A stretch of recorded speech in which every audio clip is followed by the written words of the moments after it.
for a single mother. She doesn't plead and doesn't beg, she goes.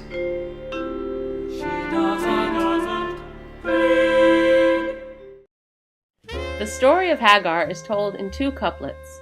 In the first, she is given to Abraham to produce an heir for Sarah, and in the second, she and her son wander the desert after being expelled from Abraham's tribe. Because she is resilient, Hagar is able to make a home in the wilderness for herself and her son, and eventually she is able to find a wife for him.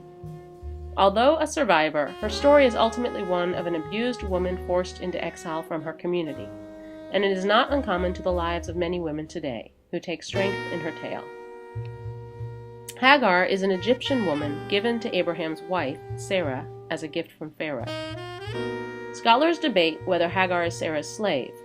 Some assume Hagar is a mere companion to Sarah. However, based on Sarah's mistreatment of her, it is more likely Hagar is at least a servant and not a companion. When Sarah realizes she is past the age of conception, she offers Hagar to Abraham so that Sarah may have an heir. That Hagar's child will be Sarah's heir indicates that Hagar is a possession of Sarah's, and all that is Hagar's is Sarah's. Abraham, hardly against his will, consents to Sarah's demand and proceeds to lie with Hagar until she conceives a child. When Hagar realizes she is pregnant, she begins to despise her mistress. This may be interpreted as Hagar feeling power over Sarah.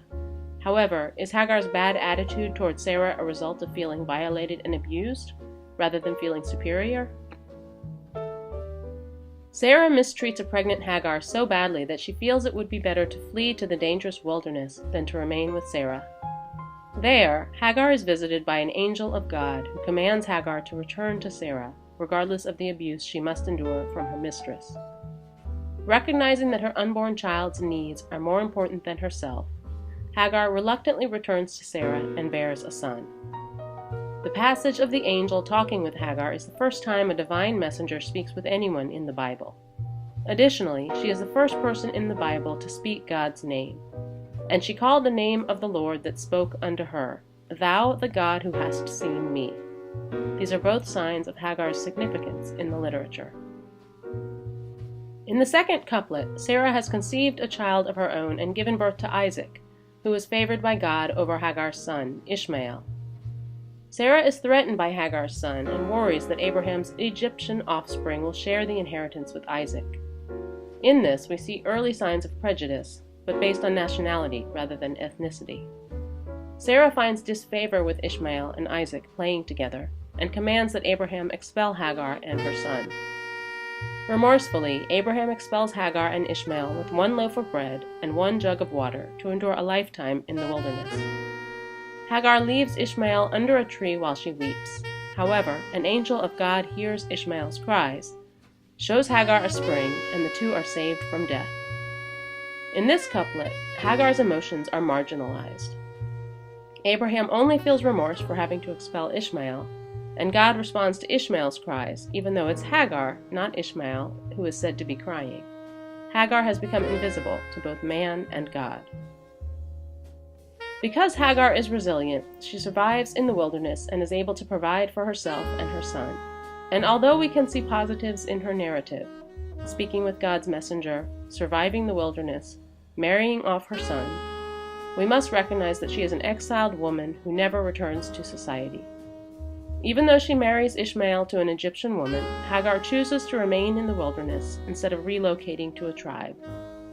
Perhaps because she was both given up by the Egyptians and then exiled from her new community, she feels like a perpetual outcast. Whereas most Christian and Jewish women often view Sarah as a hero, others see similarity with Hagar. Women marginalized by society find strength in her story. Single mothers abandoned by the men who adored them can relate to the feeling of being cast out after having been important. Battered women forced to leave their homes for an insecure future can relate to Hagar's need to flee Sarah. There may even be a cult of Hagarites among African Americans. In Song of Solomon, by novelist Toni Morrison, the character Hagar is a sexual vehicle who is never truly loved by her male admirers. 19th century African American sculptor Edmonia Lewis was falsely accused of poisoning classmates and later badly beaten by members of the community. Her response was to impose exile upon herself. Like many African American artists of her time, Lewis abandoned her home in the United States and moved to Europe. In her sculpted piece, Hagar, Lewis portrays a bold woman, undeterred by her plight. Perhaps Lewis offered this image as a way to reflect on her own resilience. In doing so, she captures the real Hagar, a strong woman who is able to overcome the obstacles laid before her by both man and God.